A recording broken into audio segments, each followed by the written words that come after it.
Hey there, in this video I'm going to tell you guys some ways to get void traces. You obviously know what void traces are. There's stuff that powers, relics, and they're also used to make keys. You guys already know that. Why am I even telling you this? You obviously know what void traces are. You're here for a reason. And yeah, it's very important substance. They're very good. They're very useful, and I'll tell you some ways to get them. Now, the main way that I normally farm for them, if I want to go, I'm like, I need some void traces. I want to go farm for some void traces. The way I normally do it is I will go. Ooh, don't want to click that.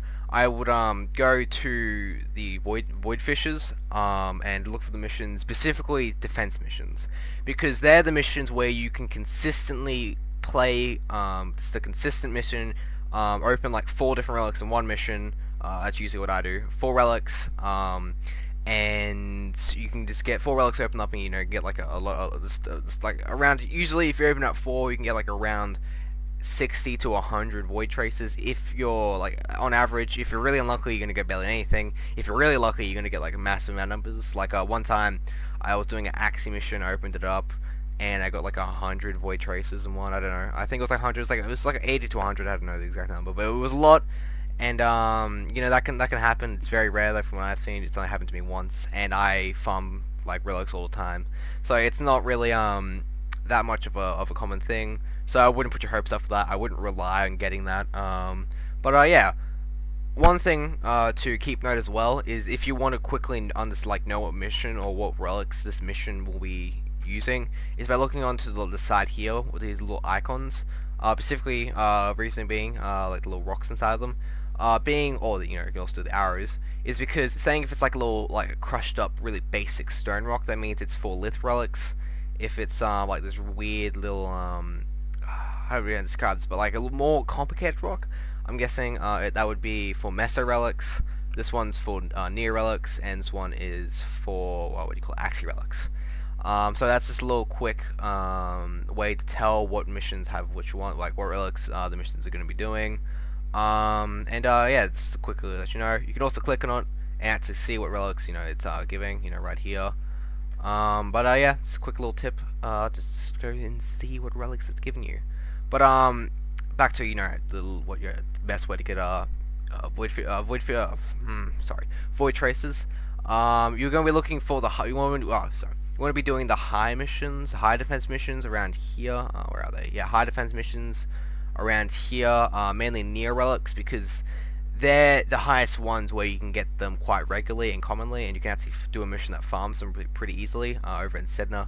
Hydron, very good place to pretty much do everything. It's a great mission. One has a lot of teams in it constantly. You can get near relics very easily, and it's really good for leveling up your stuff because there's always heaps of enemies spawning because you're always in a team of 4.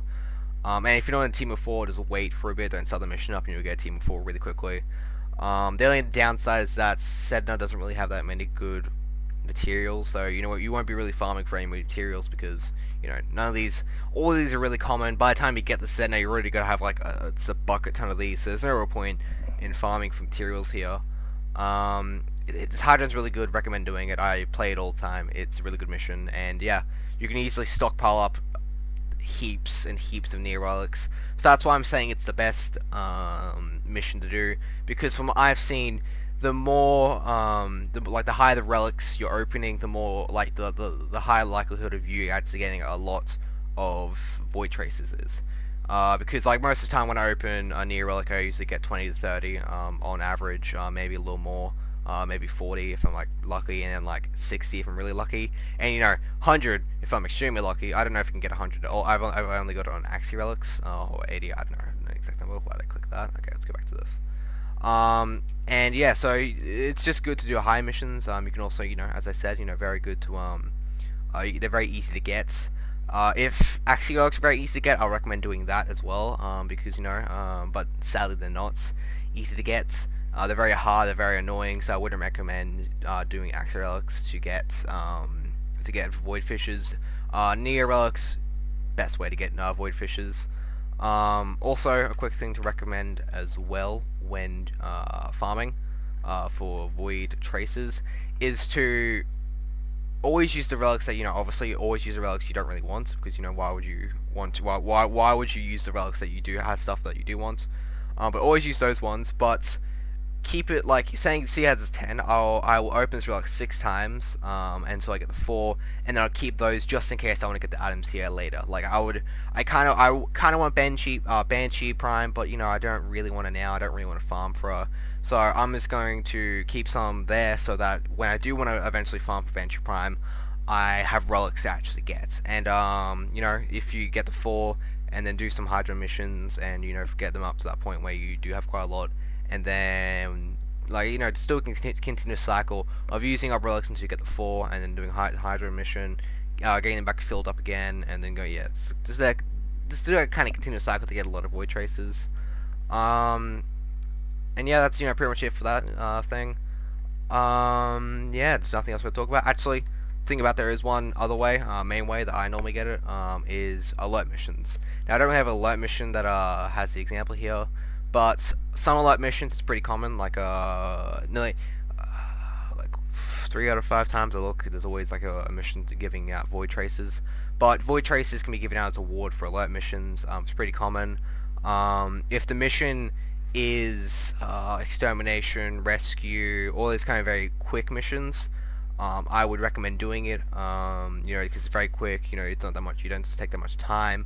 But if it is like a defense mission or interception mission or survival mission, would not recommend it in the slightest. It's not worth it. You're only getting 20 void traces, and like for the defense mission and survival mission, you have to do like 10 rounds. You have to go on for 10 minutes. So I don't think it's really worth it at that point. If you're gonna be wasting around 10 to 15 minutes, 10 minutes obviously for survival, it's like 15 for the defense. Just to get 20 void traces, I don't think it's worth it. If it's like a rescue mission, or you know, there's some of these very quick missions, I don't really have a time like that much spend that much time on it. I would recommend doing that. But any other mission like defense or like that stuff, wouldn't recommend in the slightest. Yeah, again, just pretty much it. I have nothing else really to talk about.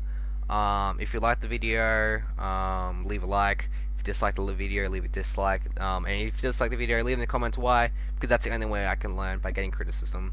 I want to add something else, you know, another good way to getting void traces that I didn't talk about. Some other stuff. Just talk. If you want to talk about anything in the comments, just go talk about it in the comments. You know, especially if you have if you're enlightened with another way to get void traces, please put it in the comments so everyone else can see. And yeah, thank you for watching, and have a nice day.